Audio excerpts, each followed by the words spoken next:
40% of accounts running LinkedIn automation tools got flagged in the first quarter of 2026 alone. Staying under the weekly limit did not protect most of them.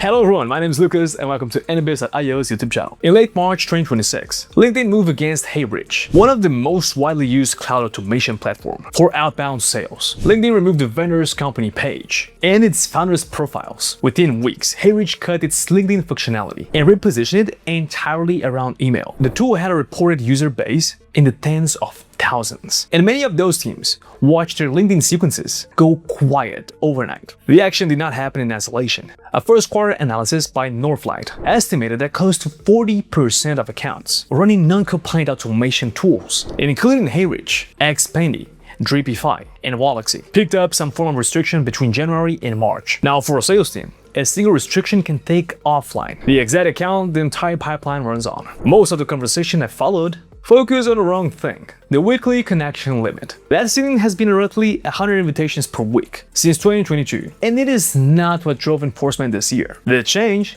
is how LinkedIn now decides which accounts to act against, and that distinction matters far more than any numeric cap. Like, subscribe, and ring the bell, because if your outreach touches LinkedIn at all, the next few minutes are worth your full attention.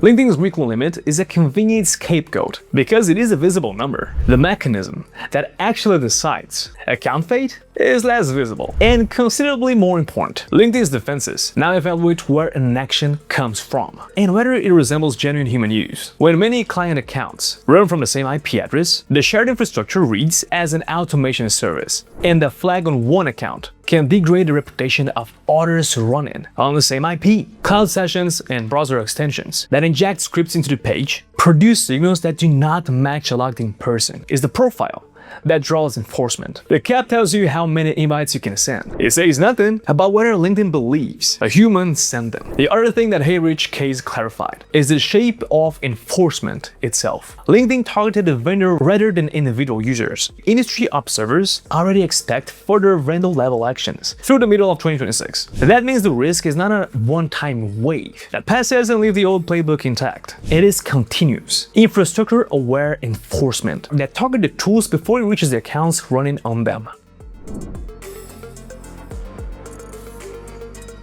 The takeaway is not to pull LinkedIn out of your outbound. It is to run it in a way that leaves a human-shaped footprint and does not concentrate all your risk in one place. The accounts that came through the first quarter and scratched share a few consistent habits. They spread outreach across LinkedIn, email, and calls, rather than maxing out a single channel. They ramp new accounts gradually. Instead of starting at full volume, they withdraw stale pending invitations, so acceptance rate stay healthy, and they keep a person in control of targeting and messaging, with software handling the repetitive work, because that is the profile LinkedIn's behavior detection is least likely to flag. AnyBiz is built for exactly that model. It runs multi-channel outbound from one place: LinkedIn, email, and calls, with human oversight on the parts that require judgment, so your pipeline keeps moving while brute force tools keep throwing enforcement. The next vendor-level action is already expected before the end of 2026. Moving your pipeline onto infrastructure built to outlast that wave is way easier to do before the account you rely on goes dark.